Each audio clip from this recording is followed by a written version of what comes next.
Good afternoon, everybody. I'll start off by making comment about George Knights. George Knights, interestingly, was a personal friend of mine. I knew him for many years, and he had a unique style. He was a sergeant major in the war, and he, of course, was trustee, then chairman, and then president of the British Beekeepers Association. And in fact, he was one of the initiators of why we're here today. He had the vision that there ought to be a spring convention, and he and Carl Schauler ran the first ones at Stoneleigh before they ran out of space, because there wasn't the opportunity of space at Stoneleigh for many of the sort of workshops. And that's why we came here to Harper Adams, which actually was initiated by Tim Lovett mostly. But George Knights, I've got a letter here from him that was written to my aunt and uncle, and it's dated the 8th of January 1996. And it starts off by saying, "Dear each," it was his style, and Happy New Year to you both. And it carries on in that sort of style. When I went round and had tea at his house in Argyle Street in Reading, which some of you would know, he actually ordered his wife, and I remember sitting there slightly embarrassed in a nice settee when he said, "Marjorie, go and get John some tea." That was exactly the way he did it. It was quite remarkable, but he was a great guy, and he did a lot for the British Beekeepers Association. Right, now we'll start off. I'm going to start off with just a little bit of history before we get going. Before 1874, we had these various hives that were developed, and those pictures are courtesy of the course in the case that the BBKA have done. The Stewarton hive there on the left was designed as an octagon, primarily so there weren't any spaces for the bees to get damp, but they hadn't actually at that stage sorted out the problem of bee space. But the history here is it was actually Charles Darwin who was the first person to write down about bee space when he was doing his work on the origin of the species in the 1830s. And he was working with Thomas Woodbury then, and Thomas Woodbury, interestingly, in 1859 was the first person to import Apis mellifera ligustica, the Italian honeybee, into the UK. Most people think that came in after the First World War, when the Isle of Wight disease had wiped out most of the bees, but it goes back a lot further than that. And Woodbury hive had just 8 top bars, and they set the spacing so that Darwin could actually make his wax, and he actually used to dye wax and demonstrated that the bees moved wax round the hive. So he actually did that in the 1830s. If Darwin had been a proper beekeeper rather than just using it as a means for his origin of species, he would have probably been the person that designed the first movable frame hive. But it was 1851 when Langstroth was the first person to publish a paper on bee space that was worldwide. So it's something out of the British beekeepers, and he patented the Langstroth hive in 1852, which was the first one that we know was presented. Now, in terms of the organisations, in 1873, there was a gathering at a hall in Manchester where the beekeepers got together, and this was the precursor for the British Beekeepers Association, which sort of started in May 1874, and they had an exhibition at Crystal Palace. I have here the original copy, which is the original, thanks to Will, of Bees and Their Produce, Hives and Bee Furniture at the Crystal Palace, September the 8th, 9th and 10th, 1874.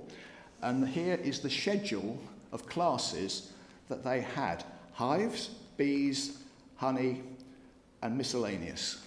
So the British Beekeepers Association started in May 1874 with some individuals, which I've got in a moment, and they went on to have a honey show, and that's not generally known.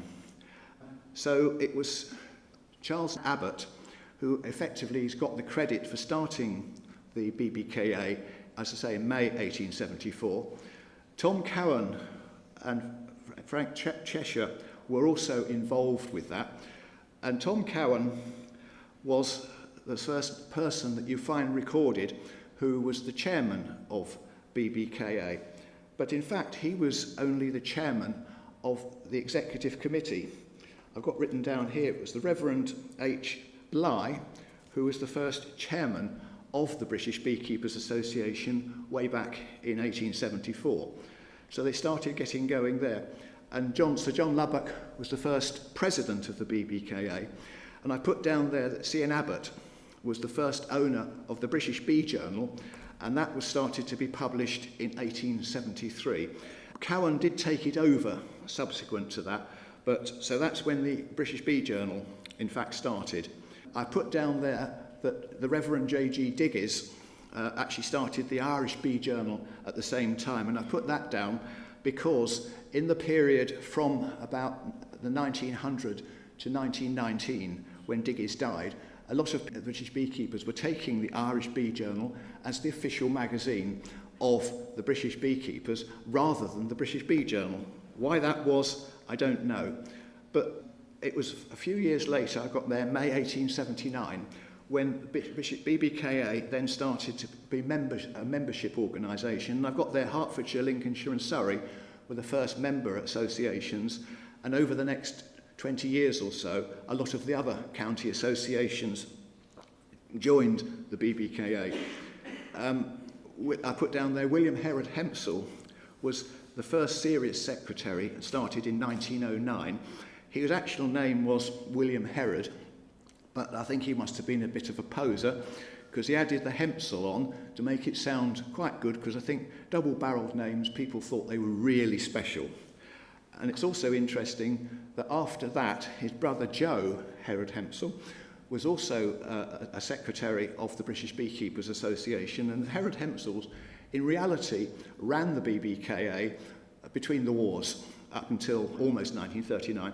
The actual dates of these people are in the boardroom at Stoneleigh.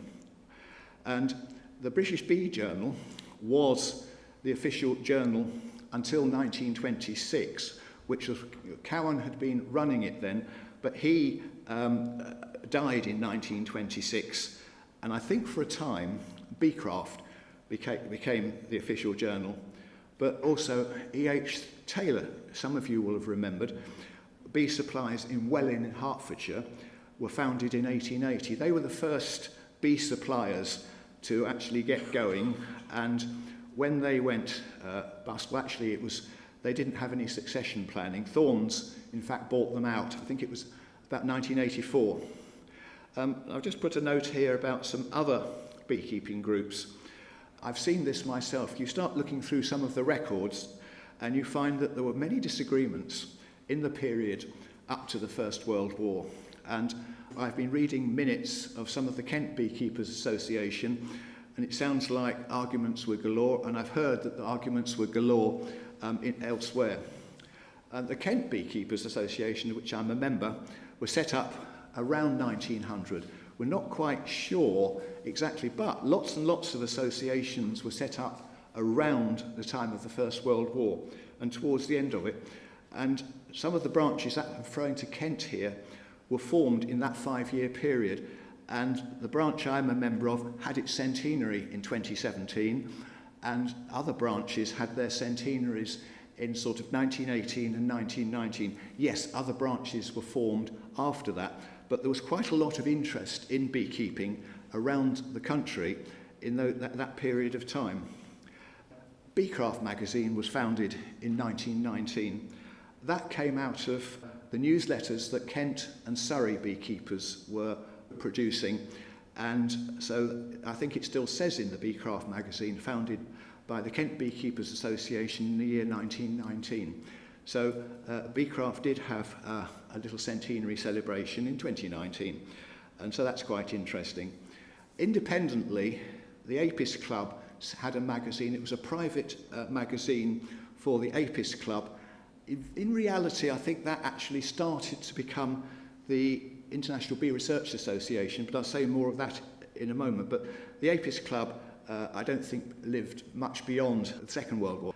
Now, I've shown you here a programme at the Crystal Palace. Now, it's interesting that Cowan ceased to be the chairman of the council of the BBKA in 1921. And I think when he gave up being the chairman, other people on the BBKA didn't really want to run an annual honey show at the Crystal Palace. And so they set up an organisation which had its first meeting, I think it was October 2022, so that an independent group could set up and have a honey show at the Crystal Palace. And that was how the National Honey Show was founded, and as an independent organisation. And the first honey show organised by the National Honey Show Limited was 1923. It wasn't a limited company at that stage. It became a limited company, I think, in 1949, when other groups became. So the National Honey Show was definitely a spin-off from the British Beekeepers Association. Put down some other developments. E.H. Thorne and Robert Lee Bee Supplies, both set up between the wars. E.H. Thorne are here. Robert Lee, Uxbridge in Middlesex, that sort of disappeared some years ago. In fact, back when the National Honey Show was at Caxton Hall, the three main suppliers of beekeeping equipment were Thorne's, Lee's, Robert Lee, and Taylor's. And they were there for a long time. That was when National Honey Show moved from Caxton Hall. And there was also, before the Second World War, a firm called Sainsbury's Bee Supplies. And that was the firm that my father used to get his stuff from before the war. And it was interesting, I didn't know that, but when I took interest in beekeeping in the 1960s, we found some in the attic, some beekeeping stuff that he had, and it had Sainsbury's Bee Supplies on the boxes. And I think that the firm suffered in the war. I don't know whether it was bombed out or just disappeared, but it never appeared after the war. And I remember my father saying that that was the best place he ever got good woodwork from.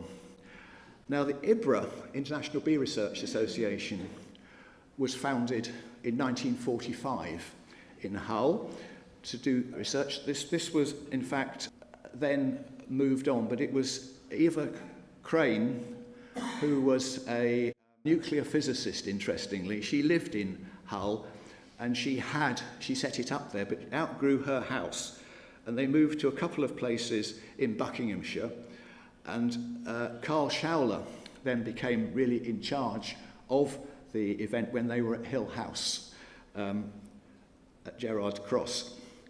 And then more recently, I think they wanted some money, so they sold Hill House and moved to Cardiff in 1986. And they actually had, and still do, Bee World and apicultural abstracts. And a number of people have managed that over the years. But I won't be mentioning names. BIBA, the Bee Improvement and Bee Breeding Association, was founded by Beowulf Cooper in 1964, and it was originally the Village Bee Breeders Association, and Beowulf Cooper was looking to set up a group to promote the native British black bee, and they changed the name to something more modern. It was actually the British Isles Bee Breeding Association. I don't know whether any of the books are still sold with the old logo on, but then they changed, and when Terry Clare was the chairman, to the Bee Improvement and Bee Breeding Association. So it's actually, that organisation had three names over the years. Now, the Central Association was set up just after the Second World War, and that was bringing science to the beekeepers. They were set up just after the war to do the science, because again the BBKA wanted to separate things off and do work just for newer beekeepers and the associations. And so the Central Association is still there today. Other beekeeping groups were formed. The Scottish Beekeepers were founded in 1912. As I say, lots of groups were founded around the time of the First World War. And Rothamsted Research was formed in 1922 as the Rothamsted Experimental Station. And some of you have been watching the old films of Abbott and Colin Butler doing work there earlier today. So Rotham's did research, and I'll say a little bit more about that later on. Now, from about 1924, the BBKA were busy talking to the government, and it took just over 20 years before the first foul brood order was published, again just after the Second World War, you can say 1946, and it was all top secret. The people that organised it then said that you mustn't tell anybody who has got foul brood, American foul brood or European foul brood, and that still happens today. And when the BBKA have said we ought to be passing the information on, the ministry, I use that word advisory because it's whatever they call, they keep changing the names of the organisations that the government have, that the beekeepers originally wanted it to be secret, which is true.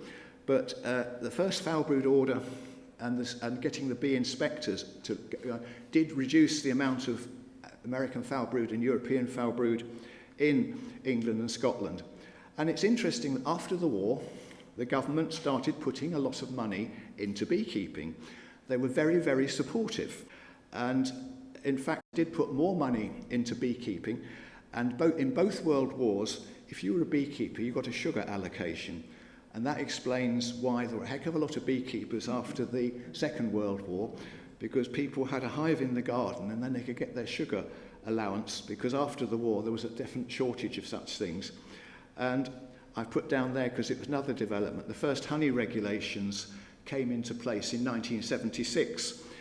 At the time, my father was the county beekeeping lecturer of Kent, and I remember one day he brought home this document and said, you might be interested in this, and it was a copy of those honey regulations. And there was actually a lot more information in there. It had the science of how to, as a beekeeper, you could go and measure the diastase content. That sort of information of the analytical technique has been removed from the more recent honey regulations. And I've mislaid my 1976 one, but it is somewhere around. And 1946, again just after the war, officially then Beecraft was the official beekeeping journal of the BBKA. Now, there's a little bit more about Tom Cowan, who was the chair of the executive committee of the BBKA for those years. And as I say, the 1921 is significant because it was just the sort of catalyst to get the National Honey Show formed.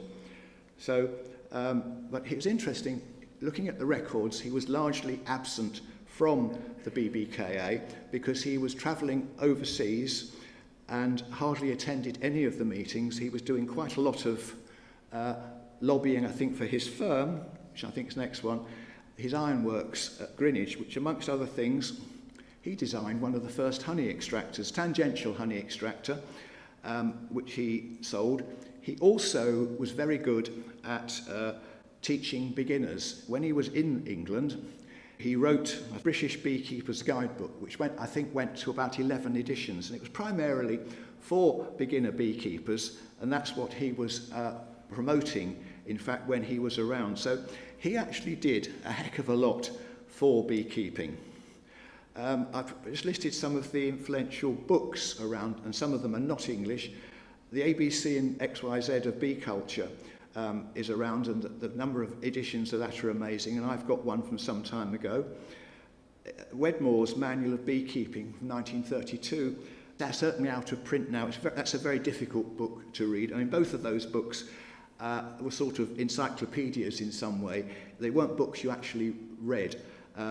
There are certainly the Root one has been kept up to date with technology, but you've got to watch out. It's mostly American beekeeping, and the Langstroth hive is different to the British hives, the national, which we'll come to in a moment. Annie Betts did the diseases of bees, first disease book in 1934, and R.O.B. Manley, I'll say a little bit more about him. He did funny farming, which people use, and von Frisch, who I'm going to say a little bit more about in a moment, did various texts, but the interesting thing here, he got the Nobel Prize for his work on the communications in bees, and he got that in 1974. There was actually the various international apimondia. There was the apimondia in 1969 in Munich, and he was there, and my father actually met him and also Martin Lindauer, actually, who was one of von Frisch's researchers. And Brother Adam, The Search of the Best Strains of Honeybee, published in 1967, which some of you might have. And I put the last one there, Eva Crane, her Book of Honey. I was very lucky that I have a signed copy from her. She came and gave a talk at the annual general meeting of the Kent Beekeepers Association. I think it was 1975. And I bought the book then, and she autographed it. And I'm very proud to have that particular text. But after Langstroth had discovered things, they'd hoped that it would stop swarming, that now they knew about movable frame hives and they could manage, or so beekeepers thought they could manage beehives. They thought this would be an opportunity to stop swarming. And in the 1890s, Gerstang thought the explanation was that the bees were producing too much brood food. So if you could reduce the amount of brood food, they'd stop swarming. It didn't work. And a little bit further on, around about 1921, another American, Demuth, he said the reason that the bees swarm is that there's too many wax builders. And that information is in a lot of the history texts. There's nothing new about that. But went on, and of course Colin Butler discovered queen substance in the 1950s with his work at Rothampstead. So in the 1980s, they decided it was a multifactorial system. There were lots of things that caused possible swarming. And the consequence of that, they've now decided we've got to live with swarming. There's a lot of things happen, and most of you here will have lost a swarm or two or three. And if you've kept bees for any time, you'll lose swarms. So we go on to that. So beekeepers decided that swarm control was important. And I say there's a number of things that have tried, and some people find successful and some don't. The Pagton type systems, which are the horizontal splits, you split the hive into two bits. You've got the Demery type systems where they're vertical. You've got a nucleus method where you take the queen out, and removing queen cells. And of the vertical systems, you've got all the Snellgrove systems as well. And the Taranov system, which some of you won't know, and I've got a little video here, which is a thing that Jerry Collins did, where you tip the bees out onto a ramp, and as it's trying to show you there, the bees will run up the ramp, and it says the older bees go across the gap. The 10 centimetre gap is quite important, and the queen and the younger bees walk underneath the thing, and the swarm is effectively underneath. So I thought I'd use Jerry Collins' thing.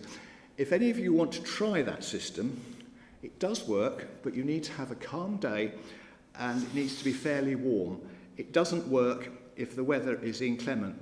The other systems you can do. So there's not many people that use the Taranov system, but I thought I would just mention it in passing because the Russian guy, Karanov, came up with it. Now there's another one, Eddie Woods. I've got here. He was a BBC sound engineer, and for some reason he was on a reserved occupation, probably working for the British Broadcasting Corporation, during the war. And he decided that he ought to do something for the war effort. And so he decided that he'd have a go at beekeeping. And it was only because he wanted to do something for the country that he had a go. And what he noticed was that when bees swarmed, they made a different buzzing noise. And so he developed a number of versions of the apidicta. I heard him talk about this in the 1960s. Again, he came to one of the annual general meetings of the Kent Beekeepers Association. He brought along one of the apidictas. I think it was the Model 3, the last one he did. They'd made about 300 of them. And one of my colleagues in Kent does actually own one of them. But they found it didn't cover all of the situations. More recently, there's been firms having a go at this and doing more modern. Arnia have done that, and we actually helped to do some research for them at the bee garden at Stoneleigh. It did work up to a point, but we had all these wires in the beehives, which made the manipulations quite difficult. And I remember I gave a talk on Eddie Woods' work some years ago, and what he did, he put microphones in the hives, national hives, and they were about 1 inch in diameter, so he had to drill out an inch diameter hole and put the microphones in, because that's what they had in the 1940s. So he had these microphones, and I was talking to the group, and somebody came up to me afterwards and said, I've got some of his hives with those holes in them. So I thought that was quite interesting. These days, the microphones are much, much smaller, and Arnia's ones are really quite tiny. So it's interesting that in England, again, we had somebody looking to try and find another method of swarm control. But we were developing in the UK and overseas, obviously the WBC hive, which William Broughton Carr developed again in the 1890s. I've put down the other hives here. The commercial was the other English one. Langstroth and Dayton were American, and William Smith developed a variation on the national hive that used less wood that suited Scotland. And to this day, most of our hives in Scotland I'm running with my friend are the Smith hives.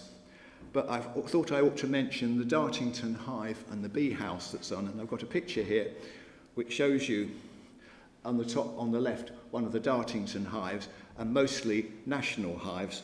I've left national hives off that last one because it's actually it's a special case. The original national hive had solid sides. On the side there, you've got the modified national hive, which has the handholds, which is what is shown there. But the very interesting thing was, in 1930, there was a British Standards Institute set up for beekeeping, and it included the national hive. It went defunct in the 1960s, and somewhere I've got a copy of it, but I can't find it. And it's interesting that we had a British Standards Institute for beekeeping, and there's also frames. I've got a bit about that in a moment. Yes, so that's right, the British Standard frames also had a specification which gave the dimensions of the frames. It gave the dimensions of the hives as well, and it all worked on 8mm bee space. That's what the manufacturers to this day use. Now, some of you will know some of these if you're running the Smith hives, the WBC or the National. The DN1 was a deep national one, straight sides. I just put an example down. The SN4, shallow national with Hoffman sides. And most of you won't have come across an SN3 or a DN3. I have. They were split top bars with a solid bottom. The principle there was you had a split at the top and you dropped the foundation in. And it didn't have to fix it. But what happened was it was very difficult to slide the foundation in. And when you'd achieved that, the gap at the top was a wonderful place for the wax moth to breed. And so there was in the Lee's catalogue back in the 1960s, they still had the SN3 and DN3s. And I put down there the SN7s were the Manley frames. So just to complete it, where you had a 1, a 2 and a 3, those were the hives with the narrow sidebars, 7/8 of an inch in the specification. 4, 5 and 6 were the Hoffman sides, the wing sides. I never ever saw the wide-sided store top bar, which originally were the SN6. None of you will I expect to have seen that. I've not seen in my 60 years of beekeeping an SN6, but that was all in the British Standards Institute specification that came out in 1930. And as I put down there, they were working on an 8mm bee space. So that's some of the history of frames. Now I'm going to talk a bit about foundation. Johannes Mehring was a cabinet maker, and in 1857 he was the first person to think about beeswax foundation. But what it was, he actually started off by trying to get straight frames. This was 5-6 years after Langstroth, you see. And he had a wooden board, and he carved the cells into it. So the first ones weren't actually wax. They did actually spray a bit of wax onto them, and they ran into trouble because it sort of peeled off, and that's happened. So it didn't work really well. But I put also down here, some of you might remember H.T. Herring, who had used a plastic embossing. You had a board, and you poured the wax down it, which was on an embossed piece of plastic, and then you put the sheet through a mangle. You can't do that now because we have spin dryers, don't we? And you don't often get mangles. But those of you that remember mangles, I think they tended to find it better for producing the foundation than drying clothes. Edward Weed, another person, and this was in the 150 years, he produced long sheets of wax to pass through a roller to produce for continuous production. He improved on the system of route, which actually was in the States, and I've written down there, he actually got a US patent for method and apparatus for making sheeted wax and artificial honeycomb foundation. What a mouthful. But the reason for putting that in is it's used today by Thorns, and there's a picture out of the Thorns catalogue showing the machine that they use now to make the sheets of wax that they can then run through the embossing. So you make the sheets of wax from the large bits and then you run those through the embossing and then cut it to size. So you can have a look at the Thorns catalogue for that. So it was quite important. Hetherington was the first person that tried wiring foundation to make it stronger. And again, unfortunately, this was American, and he got his patent there. But he was the first person to actually wire foundation during manufacture, which is now, of course, what Thorns do and other manufacturers in the UK. And you can also use a spur embedder, which I've got a picture of, or electric.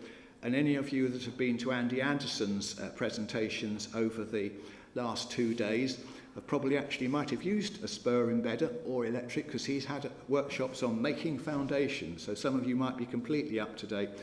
I also put down here that Hetherington tried to develop method of swarm control, but I haven't actually found out what his method of swarm control was. And also with foundation, rather than having diagonally wired, tailors had started off with stronghold foundation, which I've got a picture of. It's not brilliant, but you can see the wires are vertical and they're crimped to give more strength. We found actually these days that most people prefer the wired foundation, and with that, the crimped, if it gets cold, it can actually split on the wire. But it's worth you knowing that it was tailors that did that exclusively. A lot of the foundation could also be fitted into frames. I put that note there, or you wire the frame. Put the wire into the frame and put the foundation on it. I've done that myself, and you have to use eyelets to stop the wire breaking through the woodwork, and then heat the wires. And that's showing you the spur embedder, which you push along the wire. It's normally used when you're using horizontal wired, as you can see on the picture there, that you've got the horizontal wiring, and you just push the spur embedder on to make sure that the wax has got the wire as close to the centre as you can manage. So a lot of developments in the last 100 plus years for that. And I've added on here that you can use starter strips and also sections, although they're not so used so much now, and that's the hanging section holder that a lot of people use. I was hearing at a dinner 2 nights ago that some beekeepers are going to try the sections again this year. You've got the Ross rounds also. I haven't put a picture up of them on the grounds that it's the same principle. The problem with these square sections is the bees don't always fill the corners.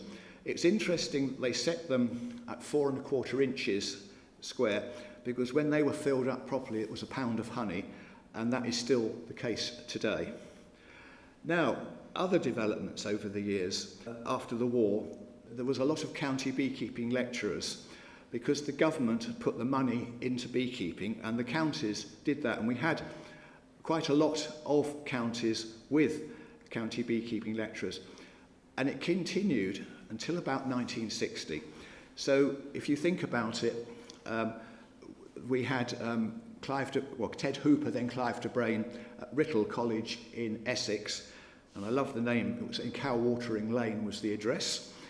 Adrian Waring was the county beekeeping lecturer for Northampton, and he subsequently became the General Secretary of the British Beekeepers Association in the 1990s. So that was happened. But what happened in 1959, Harold Macmillan was appointed as the Prime Minister, and his slogan was, "You've never had it so good." But they suddenly realised, I think it's déjà vu here, that in 1960 they needed to cut back money, and beekeeping seemed to be a soft target. So they were cutting back for the duration of Macmillan's period as Prime Minister, up until the next election, which was 1964, when Harold Wilson was elected for the Labour government. But we had county beekeeping lecturers, I say, in many counties then, and they didn't actually sack them. What happened was, when they retired, they weren't replaced. So some counties did keep the county beekeeping lecturers on, but the county beekeeping lecturers, and some of them called them county beekeeping instructors, were busy there for training beekeepers. And what we had was a very good system across the country, across England, for training beekeepers. But as they were going, the BBKA realised in 1990 that they had to do some imagination. If you find any of the examination syllabuses before 1990, it says the Examination and Education Board.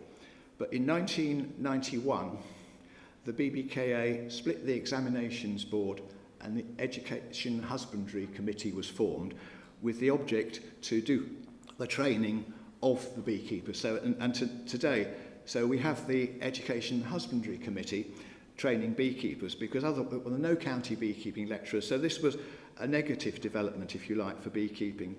We also had, from just after the war, national beekeeping inspectors. John Atkinson, I remember him, at Trascoyd and Aberystwyth. That was where they started and kept samples of American foul brood, and about every 5 to 10 years they checked that it's still viable. So the first time that cultures of American foul brood were kept was about 1946. So that's why people start talking about that this spore-forming organism is still very stable.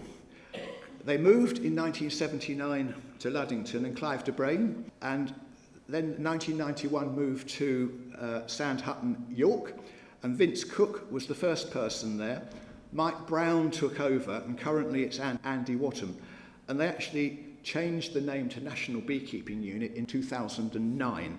So there's a history of you, and those beekeepers there all managed the seasonal and regional bee inspectors who come round. In the early days, they tried to visit you every 3 years. Now they don't come unless you shout, because they've been cutting money, as I say. But we had lots of advancements in knowledge over the years, so I wanted to just say a little bit about that. As I say, in 1914, the records show that von Frisch started work on the communications of bees, and he used golf courses to have feeding stations, and they marked bees in different colours to see what happened and what things. And he discovered that the bees had colour vision, because they had different colours on the feeding stations, and what bees learnt where to go, and they would go to the different appropriate colours. So this was work that a lot of it was done, but it wasn't published at that time. It was published after World War II, and it was continued by Martin Lindauer. He did some more work. He actually, I haven't got this on the slide, he actually did the first work to see how bees reacted to their environment, because in UK, in the Northern Hemisphere, the sun moves from the left to the right. And he had the idea of taking bees from Munich, where he lived, down to Ceylon, or Sri Lanka as it now is, where the sun moves as a southern hemisphere from right to left. But his results were inconclusive. More recently, the work has been done and shown if you breed bees in an aircraft hangar where the sun doesn't move, they're fine. You can train them to any feeding station. But if you take them outside, they're lost. So if the sun doesn't move, they can cope. If the sun does move, they can cope. But if it changes, they can't cope. And that's quite interesting. So it's like us humans, learning a second language is a problem. Rotham's did research. I put down the names of the main people that were doing work there on various things. The most recent probably was Brenda Ball, who was doing work on viruses. And when they cut it all down, she had to take the virus cultures and so on to Uppsala University in Sweden. But I will say I did see her last when we went to the funeral of Colin Butler. She did come back to that, so I was able to have a chat with her then. Other discoveries over the years, and this was largely at the Rothampstead, they discovered that the bees could react to polarised light. I'm not going to go into the research, but the bees can see the sky as a pattern of grey colours, and so that's one of the ways the bees do the navigating. And they need a bit of blue sky to fly. If it goes completely dark, they don't fly. And I'm sure that with the total eclipse of the sun last week, there were some researchers in America watching beehives to see what happened. We know that when the sun disappears, the bees actually do disorganised dances. We know that they use landmarks. There's a lot of work being done on that. And more recently, Sheffield, Steve Martin, Brighton, Francis Ratniks have been doing quite a lot of work on those sort of things and communications in general. So the work is continuing on. And virus work is also going on. We've also had people doing work on, particularly on European foul brood, and there's quite a lot of strains of European foul brood, and some are far more virulent than others. So it's not just European foul brood or not. And the different countries in Europe deal with European foul brood in different ways. Obviously, we're doing work on Varroa. That's been going on all the time. And more recently, we're doing work on Asian hornets. So this sort of work is going on, and it's clearly very important for us now. So that's what's happening there. Another development, when the movable frame hive came in, it gave the beekeepers the opportunity of having small hives. So they would collect swarms, and you could use them for mating queens and temporary storage. And that's a selection out of the BBKA course in a case, just showing some of the small hives. So that wasn't possible till we got movable frame hives. And I put that deliberately down because the bee bowl on the bottom left was built by Clive Joyce at Stoneleigh, and it was in the old bee garden when we first had the bee garden back in the year 2000, when we first got the new beekeeping centre where we now are. And that particular skep was always on display in the foyer at Stoneleigh, and I can't remember where it is now, but I don't know where the picture is on the top right, but the bottom two I've left in from the course in the case because that is Stoneleigh, where the British beekeepers are at the moment. Now, frame spacing was important, and William Broughton Carr came up with metal ends, narrow and wide, and originally when he designed them, they were a lead alloy. Then they changed to tin plate, which were good at cutting your fingers, and now plastic, and not so many people use them. And there's a picture of the plastic WBC ends, narrow and wide. It had the big advantage, avoided guessing frame spacing, made beekeeping easy. You've got the single point of contact and so on. The problem with them, if you're moving hives, there was frame slap, and you crushed bees, and only use them on long lugs. So you couldn't use them on narrow lugs like the Smith, the Dadant or the Langstroth. They were only suitable for the WBC or the National. And I say I put cut fingers down, and you have to take them off with before honey extraction because they get in the way on tangential, and they fall off if you're using them in a radial. But with the propolis there, it made them quite difficult to get off. And the British Standard box was designed 11 narrow spacers or 9 wide ones, and that's what we used.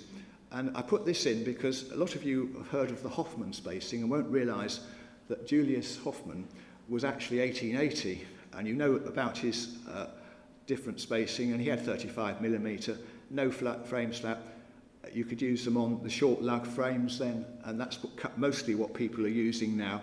They did have converter clips, and the ones I've got there show you on the side, and that mucked up the spacing, and quite often those frames would stick to the side, so they wasn't very successful. The ones that went on the top were slightly more successful as converter clips. This was the DN1 type or the SM1 type you'd put these on, but that would stick to the box above and could easily come off. So the converter clips, in my opinion, it was a development in the UK. It will suited some people, but not everybody. And I mentioned Manley earlier. His idea was to have even wider spacing, and he lived down in the Oxfordshire area. I did actually visit one of his queen rearing apiaries back in about 1980. Obviously no frame strap. you have to use them in a radial honey extractor to come out, and you obviously only use them in supers. They had the single piece bottom bar, although some of the manufacturers have two, and made them very easy to uncap. That was the theory, or not always. But in the first instance, you have to have a good flow to get foundation drawn out. And I know one of the beekeepers near me said the only use he could find for manless frames was to make the dividers so that you could reduce the number of frames in a colony without actually taking up space, and they wouldn't do that. So you actually found that was useful. And that just gives you a comparison of the Manley and the Hoffman. I thought some people might not know what they look like, but the Manley, I say, was only for the supers. Yorkshire spacers, that's an example. I have used those. They are metal and they didn't stick too much to the side. They worked fairly well. Castellations have been used as well, and there's 9s, 10s and 11s for the national frames. And they've all the notches are 22 millimetres wide and 9 millimetres deep to hold effectively the DN1 and SM1 frames. And you have 8 and 10 notch ones for the WBC hives. They can be used on the American hives, but very few people, if anybody, are using them. They're normally used, I say, on the WBC or national hives. And just quickly, screw eyes have been used as a method that's been developed in the UK. Nails, obviously. And looking through the archives, there's BZ frames, which actually were sort of frames that are Lego. They push on plastic lugs onto the woodwork, and that was something that was tried some 30 years ago, but it didn't catch on. And I mentioned Abbott frames, which was top bar spacing. He designed back in the 1880s a frame where he just, at the end of the lug was wider, but of course it was plenty for frame slap, and it didn't actually catch on at all. I couldn't not mention the BBKA exam system as a moderator, so I put a little bit in here. It was developed in the 1890s, and Bly, Cowan and Abbott were involved. Initially, there were just 3 practical exams, arbitrarily at the beginning, as it were, a preliminary, an intermediate and senior.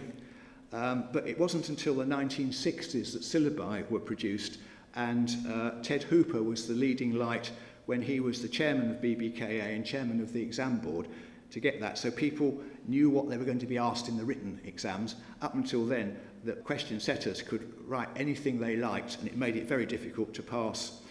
The module started in 1996, and I've got down the next one.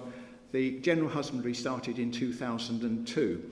So when I was appointed as the board secretary, I was given the tasks of managing the change of these exams. That's what we did, and that's what we've got to this day. Independently, a totally different organisation, the National Diploma of Beekeeping started in the 1950s. Fred Williams and others in Norfolk were the leading lights there.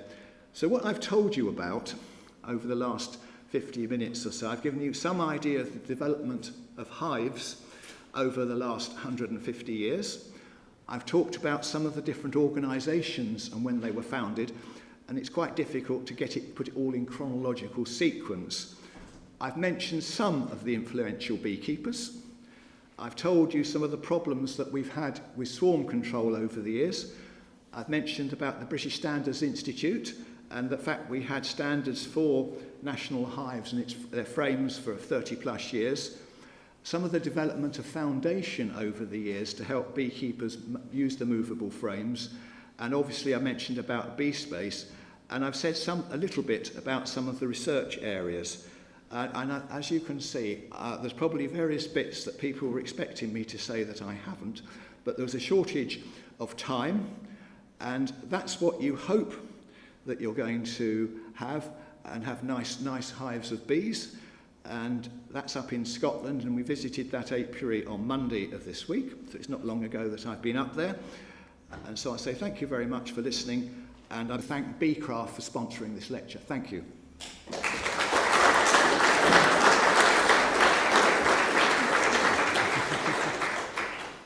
Thank you very much, John. I don't know about you, but my brain is absolutely aching with facts and figures and names and numbers. So let's hope that we get some questions about some of those in the quiz this evening. And, of course, I forgot that. And if not, certainly you might see some of them appearing in the monthly quiz in Beecraft, I think, probably. So we've got time probably just for a couple of questions.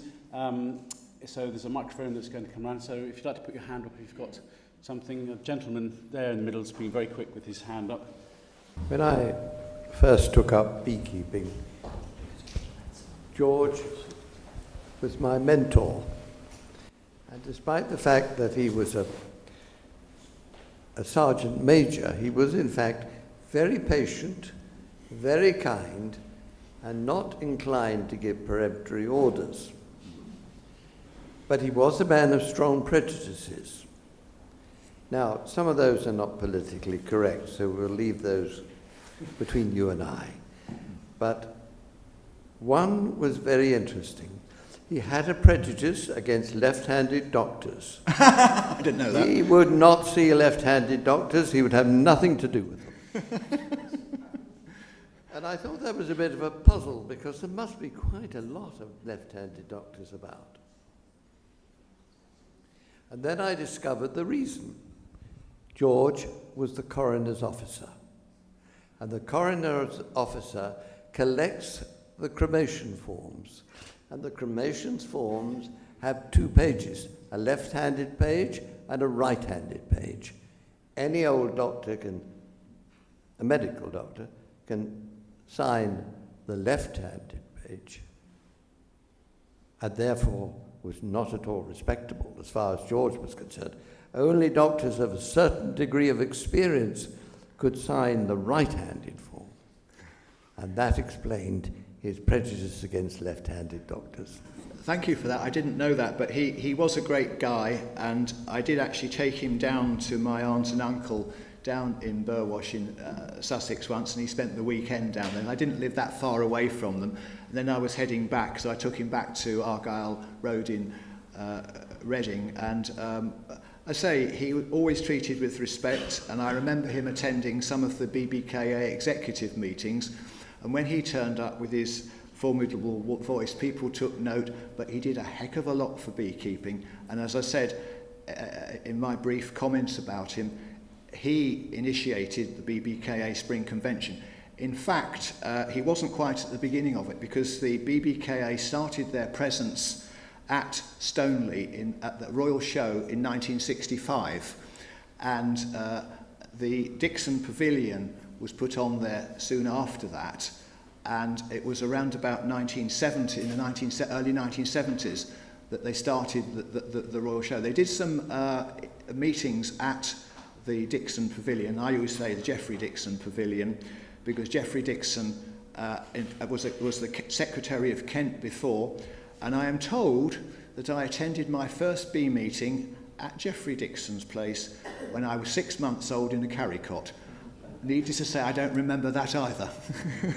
But definitely, George has a lot to do, and it was brilliant, and he was always great to go and have a chat with. I've got no question about that at all, otherwise I wouldn't have gone and visited. The biggest problem with going to George was parking outside his house, because that was very difficult, and you'll know that as well.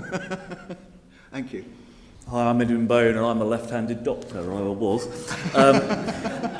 I just wondered if you knew how many hives or colonies there are kept in the UK, and how many of those are kept by amateurs and how many by professional beekeepers.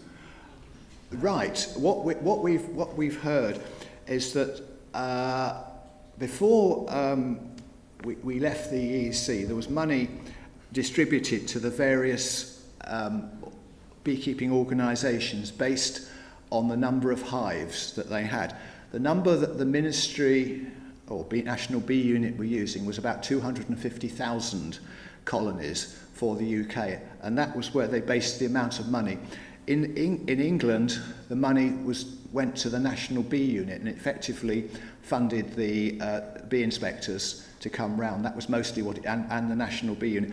In other parts of Europe, they used the money quite differently to build bee centres and cooperatives. I've been out to France, and I've seen the different systems of what they're using. Now, there's not that many commercial beekeepers in the UK. The biggest one currently is Murray McGregor in Scotland, who I was reliably informed by one member of the audience here a few days ago that he's got best part of 5,000 hives. We had some semi-commercial beekeepers in Kent, but they never ever had more than about 500 or 600 hives. So I would think that the majority of the hives that we've got actually are the hobbyist beekeepers, and I think the average is something like, I think it's 2.1 or 2.2. It's just over 2 hives, between 2 and 3 anyway. So I can't be more precise than that, but that gives you some information. Thank you. I think the official figure last year from DEFRA was 275. Yeah, just a bit more up, has it? Yeah. Thank you. Right, well, thank you very much, John. And to enjoy your cup of tea with this evening, there's an official bit of BBKA merchandise to celebrate the thank you. anniversary. And please join me in thanking John.